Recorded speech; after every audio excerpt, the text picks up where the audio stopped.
Student, मैं Mohammad Kashif biology MK में आपका खैर मकदम करता हूं। आज हम कक्षा 12 के जीव विज्ञान के 25 ऑब्जेक्टिव टाइप क्वेश्चन लेके आए हैं, जो प्री बोर्ड और यूपी बोर्ड की मेन परीक्षा 2023 के लिए बहुत ही आवश्यक हैं, बहुत ज़रूरी हैं, बहुत इम्पोर्टेंट हैं, ऐसा मानिए मोस्ट इम्पोर्टेंट है। तो इसके लिए अब देरी ना करते हुए वीडियो को शुरू करते हैं। तो सबसे पहला इसमें ऑब्जेक्टिव क्वेश्चन है हमारा, बहुभ्रूणता की खोज की थी। बहुभ्रूणता की खोज का जो वीडियो है वो हमारी बायोलॉजी एम के चैनल पर उपलब्ध है, उसको आप देखिए। किसे कहते हैं? तो बहुभ्रूणता की जो खोज की थी वो की थी किसने? ल्यूनवेनहॉक ने। ठीक है, इनका पूरा नाम एंटोनी वॉन ल्यूनवेनहॉक है।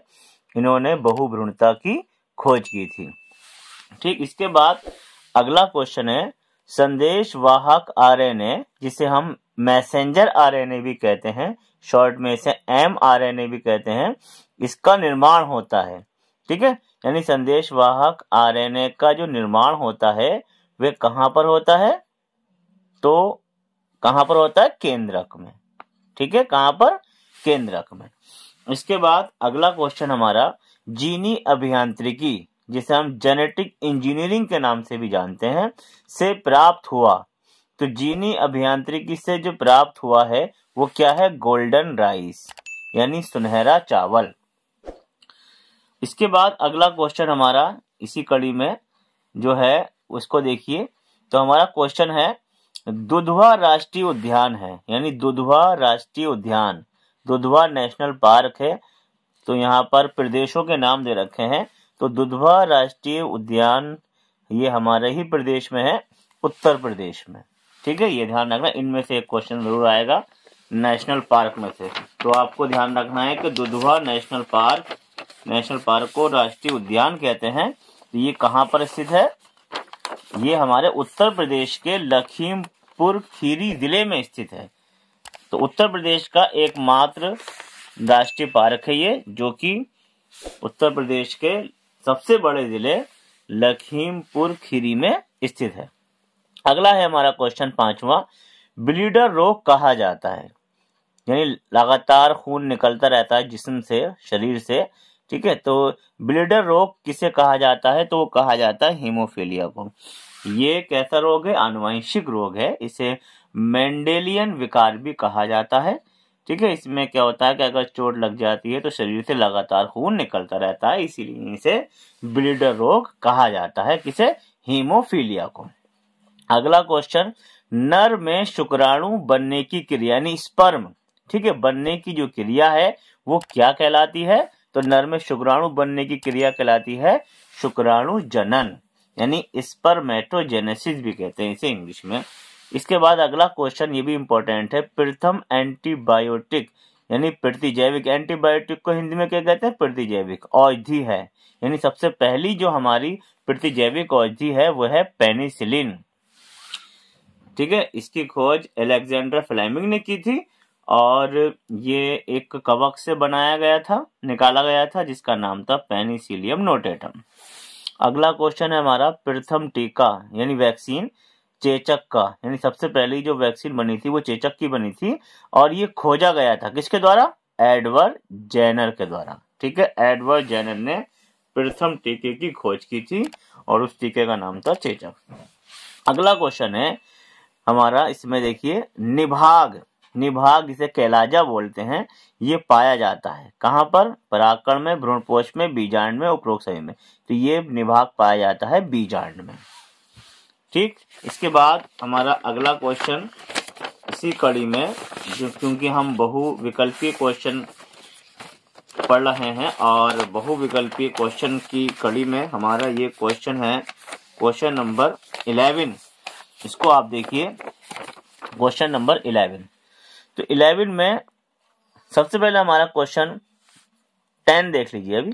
टर्नर सिंड्रोम में गुणसूत्रों की संख्या होती है। ठीक है, तो ये सिंड्रोमिक बीमारी है टर्नर सिंड्रोम, और इसमें जो गुणसूत्रों की जो संख्या होती है वो कितनी होती है? 45। ठीक है, नॉर्मल कोशिका में गुणसूत्र कितने होते हैं? 46। ठीक, लेकिन ये ऐसी बीमारी है जिसमें एक लिंग गुणसूत्र कम पाया जाता है। यानी ऑटोसोम तो 44 होते हैं, लेकिन लिंग गुणसूत्र 2 की जगह 1 पाया जाता है, इसलिए कुल गुणसूत्रों की संख्या इसमें होती है 45। अगला क्वेश्चन हमारा देखिए, वाटसन क्रिक का मॉडल है। तो वाटसन क्रिक हम जानते हैं कि वाटसन और क्रिक ने डीएनए द्विकुंडल मॉडल दिया था। डीएनए द्विकुंडल मॉडल किसने दिया था? वाटसन और क्रिक ने।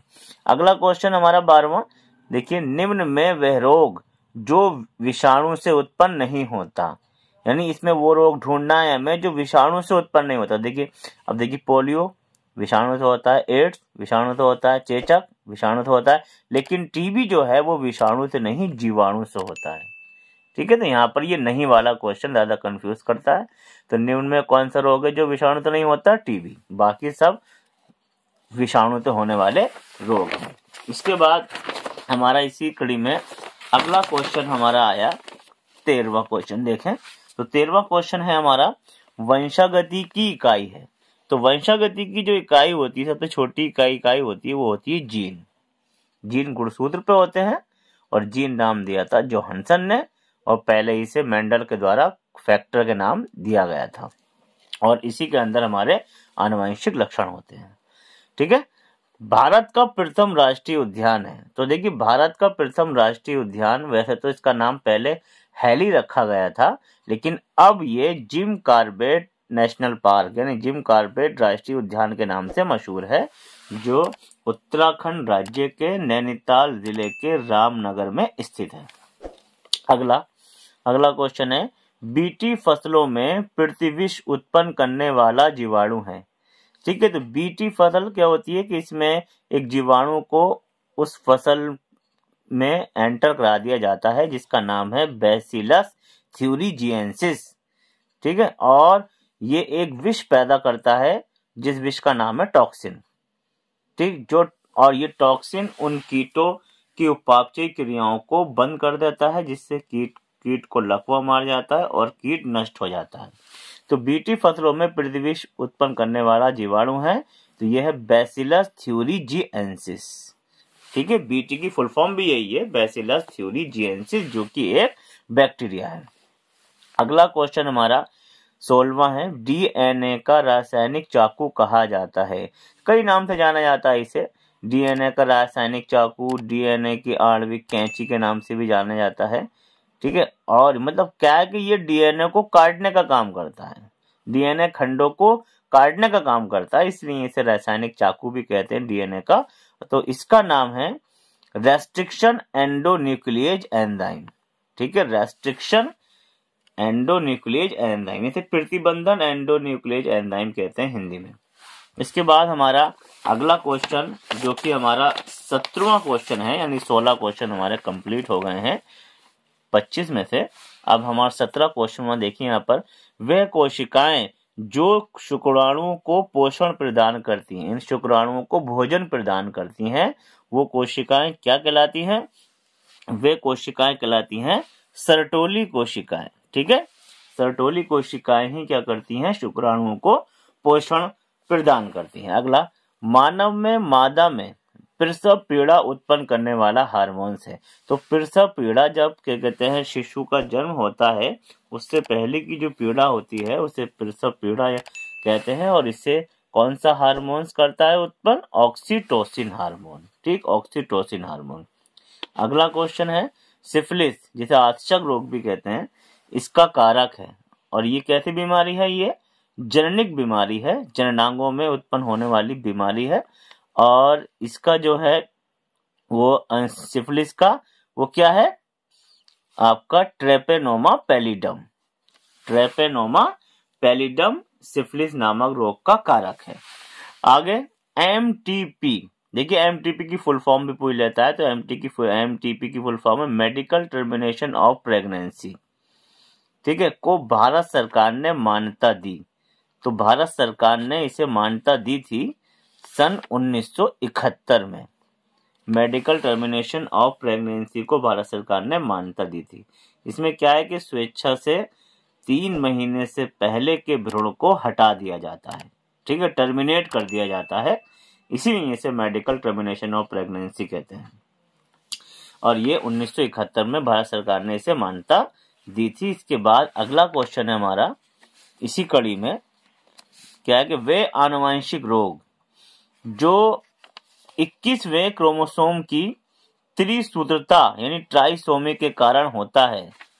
अब त्रिसूत्रता को हम ट्राइसोमी कहते हैं, तो वे उस रोग का क्या नाम है, वह है हमारा 21वें। देखिए अगर 21वें गुणसूत्र की अगर बात करता है तो आता है फिर डाउन सिंड्रोम। ठीक है, डाउन सिंड्रोम है जो 21 जिनमें ट्राइसोमी जो होती है 21वें क्रोमोसोम पे होती है। इसके बाद अगला हमारा क्वेश्चन है इसी कड़ी में, और ये भी बहुत ही ज्यादा इम्पोर्टेंट क्वेश्चन है हमारा, और ये पर्यावरण से ताल्लुक रखता है। तो इसमें क्वेश्चन क्या है कि टाइगर प्रोजेक्ट शुरू किया गया। ठीक है, टाइगर प्रोजेक्ट यानी बाघ परियोजना जो शुरू की गई थी वे 1973 में शुरू की गई थी IBWL के द्वारा। ठीक है, यानी Indian board of wild life IBWL के द्वारा सन 1973 में टाइगर प्रोजेक्ट शुरू किया गया था। अगला क्वेश्चन 23वां, जैव विविधता दिवस मनाया जाता है। तो जैव विविधता दिवस जो मनाया जाता है वो कब मनाया जाता है, ये 22 मई को मनाया जाता है। बायोडाइवर्सिटी डे जो मनाया जाता है वो 22 मई को मनाया जाता है हर साल। अगला क्वेश्चन 24वां, पॉलीमरेज श्रृंखला अभिक्रिया। देखिए PCR की फुल फॉर्म है पॉलीमरेज चेन रिएक्शन, और हिंदी में कहते हैं पॉलीमरेज श्रृंखला अभिक्रिया। इसकी खोज किसने की थी, तो इसकी खोज की थी कैरी मुलिस ने। ठीक है, कैरी मुलिस ने इसकी खोज की थी। अगला क्वेश्चन है हमारा जो कि इसका आखिरी क्वेश्चन है, वह निम्न में उत्तेजक औषधि है। तो उत्तेजक जो औषधि है वह हमारी है एम्फीटेमाइन। एम्फीटेमाइन हमारी जो औषधि है वह उत्तेजक औषधि है। और इसके बाद अब हम शॉर्ट क्वेश्चन लेके आए हैं आपके जीव विज्ञान के, और इन शॉर्ट क्वेश्चन में भी ये भी आपके ये कम से कम 30 क्वेश्चन आपको मिलेंगे। बहुविकल्प यानी ऑब्जेक्टिव टाइप तो मैंने पढ़ा दिया आपको। अब हम बात कर लेते हैं शॉर्ट क्वेश्चन की। तो शॉर्ट क्वेश्चन में पहला क्वेश्चन है, अनिषेक फलन से आप क्या समझते हैं। तो देखिए इसका आंसर है बिना निषेचन के फल बनने की क्रिया अनिषेक फलन कहलाती है। ठीक है, बिना निषेचन के फल बनने की क्रिया को क्या कहते हैं, अनिषेक फलन। इसके बाद अगला क्वेश्चन, दो आभासी या कूट फल या मिथ्या फल कुछ भी कह सकते हैं। तो दो आभासी फलों के नाम लिखने हैं, तो इनका नाम है सेब और नाशपाती। इनमें यह खास बात होती है कि इनका जो विकास होता है, ये जो उत्पन्न होते हैं ये किससे होते हैं, पुष्पासन से होते हैं। लघु बीजाणुधानी की भीतरी परत को क्या कहते हैं, तो लघु बीजाणुधानी को कहते हैं हम क्या, टेपिटम, यानी अंदर की जो उसकी परत है उसको टेपिटम कहते हैं, जहां पर परागकण का पोषण किया जाता है। जल परागित दो पौधों के नाम, तो जल परागित यानी ऐसे दो पौधे जो कि जलीय होते हैं तो उनमें जल परागण ही होगा। तो जल परागण वाले जो पौधे होते हैं हाइड्रिल्ला वेलिस्नेरिया, और भी है कारा, लेकिन हमें दो पूछे दो ही लिखने हैं, हाइड्रिल्ला वेलिस्नेरिया। अगला क्वेश्चन, बहुभ्रूणता की खोज किसने की थी, इसकी परिभाषा भी लिखिए। तो बहुभ्रूणता की खोज की थी एंटोनी वॉन ल्यूनवेनहॉक ने, और ये क्या है, जब एक ही बीज में अनेक भ्रूण पाए जाएं तो इसे हम बहुभ्रूणता कहते हैं। यानी एक बीज से कई सारे भ्रूण बनने के बाद कई सारे पौधे बनते हैं, तो इसको हम क्या बोलते हैं, बहुभ्रूणता कहते हैं। अगला क्वेश्चन, परागण क्या है समझाइए। तो किसी पुष्प के परागकोश से निकले, किसी पुष्प के परागकोश से यहाँ पर निकले, परागकोश से क्या क्या निकलता है, वो निकलते हैं परागकण। ठीक है, जिसे हम पॉलन ग्रेन कहते हैं। किसी पुष्प के परागकण से परागकोश से निकले परागकणों का वर्तिकाग्र तक पहुंचना ही परागण कहलाता है। एक बार और देख लें, किसी पुष्प के परागकोश से निकले परागकणों का वर्तिकाग्र तक पहुंचना ही परागण कहलाता है। अगला क्वेश्चन, लीडिंग कोशिकाओं द्वारा स्रावित हार्मोन का नाम लिखिए। तो लीडिंग कोशिकाएं कौन सा हार्मोन निकालती हैं, टेस्टोस्टेरोन। अगला, स्त्री में अंतारोपण के समय भ्रूण किस अवस्था में होता है?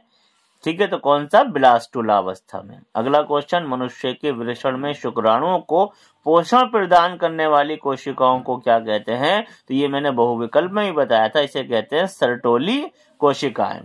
शिशु के जन्म के बाद कौन सा हार्मोन दूध का स्रावण करता है? जन्म के बाद ही दुग्ध ग्रंथियों में दूध निकलना शुरू हो जाता है और वे करता है ऑक्सीटोसिन नामक हार्मोन। ठीक है, दूध का क्या करता है? ये स्रावण करता है, दूध को निकालने का कार्य करता है। अगला क्वेश्चन है, निषेचन से आप क्या समझते हैं? तो नर युग्मक तथा मादा युग्मक, नर युग्मक स्पर्म हो गया, मादा युग्मक ओवम हो गया, के संलयन को यानी जुड़ने से जाइगोट यानी युग्मनज बनने की क्रिया को निषेचन कहते हैं। अगला क्वेश्चन, अंड जनन क्या है? तो अंडाशय में जनन एपिथेलियम की जनन कोशिकाओं से अंडाणु बनने की जो क्रिया है उसे अंड जनन या oogenesis कहते हैं। इससे अगला क्वेश्चन, शुक्राणु जनन क्या है? तो वृषण में जो कि एक क्या है? नर पार्ट्स है, तो वृषण में जनन एपिथेलियम की जनन कोशिकाओं से शुक्राणु यानी स्पर्म बनने की क्रिया को शुक्राणु जनन कहा जाता है। इसके बाद अगला क्वेश्चन भी बहुत इंपॉर्टेंट है, ऊल्ब भेदन, ठीक है, जिसे एम्नियोसेंटेसिस भी बोलते हैं, एम्नियोसेंटेसिस भी कहते हैं ऊल्ब भेदन को। ये क्या है कि भ्रूण के लिंग परीक्षण को ऊल्ब भेदन यानी एम्नियोसेंटेसिस कहते हैं। यानी भ्रूण क्या है? नर है या मादा है, इसका जो टेस्ट होता है वो क्या कहलाता है? एम्नियोसेंटेसिस कहलाता है या ऊल्ब भेदन कहलाता है, और ये पूर्णतया प्रतिबंधित है। ठीक है, और इसकी जांच कराना कानूनी अपराध है। अगला क्वेश्चन हमारा, एमटीपी क्या है? तो एमटीपी के लिए हम बात कर लेते हैं, एमटीपी क्या है? देखिए, एमटीपी तो अभी मैंने बोला भी था कि इसका जो फुल फॉर्म है मेडिकल टर्मिनेशन ऑफ प्रेगनेंसी है, और इसे कानूनी मान्यता कब मिली, ये अभी मैंने बहुविकल्प में बताया भी था। तो देखिए, मेडिकल टर्मिनेशन ऑफ प्रेगनेंसी ऐसी प्रक्रिया है जिसमें गर्भ में पल रहे भ्रूण को 3 महीने से पहले ही नष्ट कर दिया जाता है, हटा दिया जाता है, और भारत सरकार ने इसे सन 1971 में कानूनी मान्यता प्रदान की थी।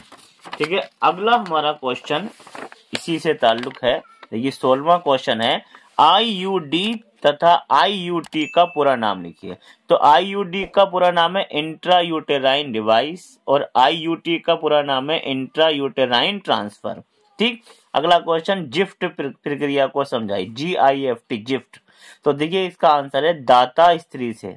ठीक है, दाता स्त्री से यानी देने वाली जो स्त्री होती है, अंडाणु लेकर ग्राही स्त्री की फैलोपियन ट्यूब में स्थानांतरित करने की जो प्रक्रिया है उसे गैमीट इंट्राफॉलिपियन ट्रांसफर कहा जाता है या जिफ्ट कहा जाता है। मैंने इसकी फुल फॉर्म में बता दी, गैमीट इंट्राफॉलिपियन ट्रांसफर।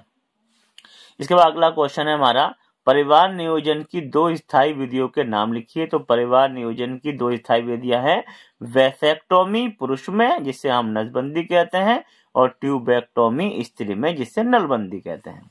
अगला क्वेश्चन, STD तथा IVF के पूरा नाम लिखना है। तो STD का पूरा नाम है सेक्सुअली ट्रांसमिटेड डिसीज, ठीक है, जननांग वाले रोग हैं ये, और IVF का पूरा नाम है in vitro fertilisation, in vitro fertilisation, इसे पात्र निषेचन के नाम से भी जाना जाता है।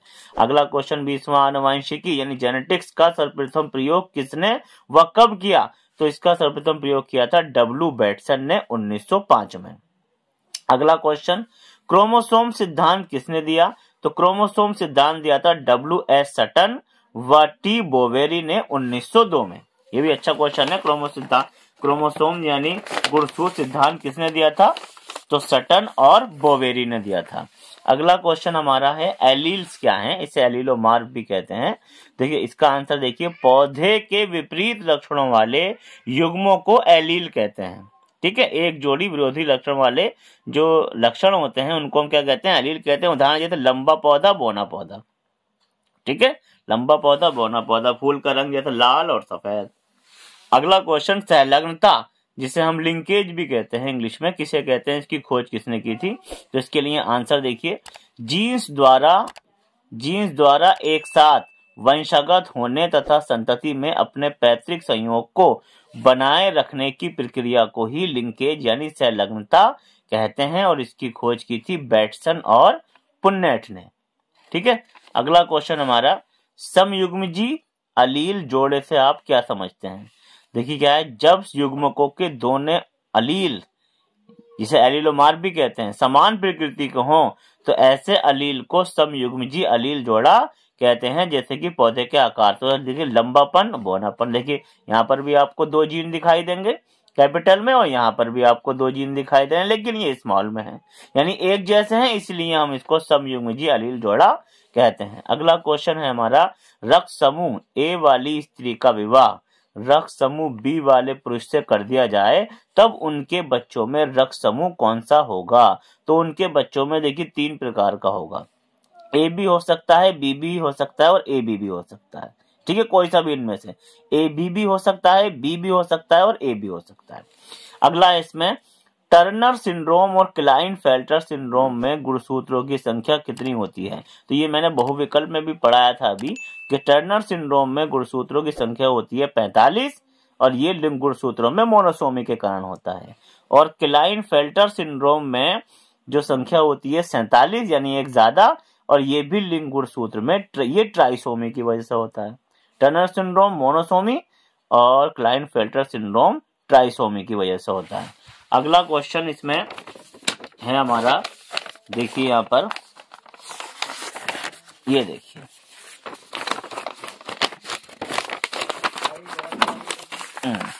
अगला क्वेश्चन है हमारा, प्रारंभन तथा समापन कोडोन कौन कौन से हैं, नाम लिखिए। तो प्रारंभन जो कोडोन है वो AUG है और समापन कोडोन है UAA, UGA और UAG। ठीक है, UAA, UGA और UAG ये समापन कोडोन है और प्रारंभन कोडोन है AUG। एंटीकोडोन बनाने वाले आरएनए का नाम लिखिए। तो एंटीकोडोन बनाने वाले आरएनए का नाम है tRNA यानी ट्रांसफर आरएनए, स्थानांतरण आरएनए। प्लाज्मिड किसे कहते हैं? 29वां क्वेश्चन है। अब इसका आंसर है, कुछ जीवाणुओं जैसे ई कोलाई में न्यूक्लियोटाइड से बाहर कोशिका द्रव्य में एक या इससे अधिक छोटे वृत्ताकार डीएनए अणु होते हैं जिन्हें हम प्लाज्मिड कहते हैं।